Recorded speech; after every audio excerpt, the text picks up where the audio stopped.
In the Heart of the Word. Reflections by Father Joseph Mary, SCTJM, on the daily readings from the Holy Mass. Friday of the first week of Ordinary Time. Only God can forgive sins.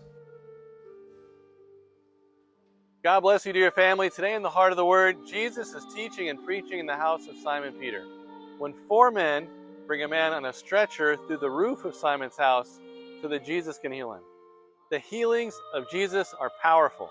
He has exorcised a demon in the synagogue on the Sabbath. He has healed Simon's mother-in-law.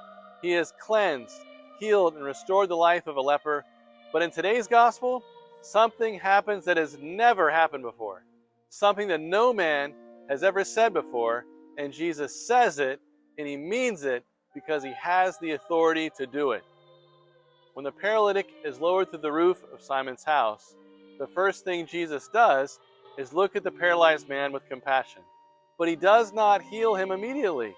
My brothers and sisters, this is a very important teaching. Jesus could have healed the man immediately, but he does not. And that is because there is a suffering that is more grave and that cries out to Jesus more profoundly. And that is the suffering of sin.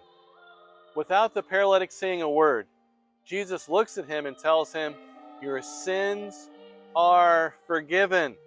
And everybody knows that only God can forgive sins. My brothers and sisters, Jesus is the eternal Son of God, and he has come for our salvation. He has come to forgive our sins so that we can have life in abundance. Alleluia. Let us listen to these words of Mother Adela. The love of the Father has been fully revealed in the face of Christ.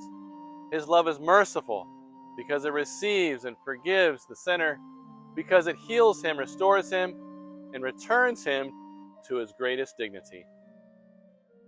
All for the heart of Jesus, through the heart of Mary.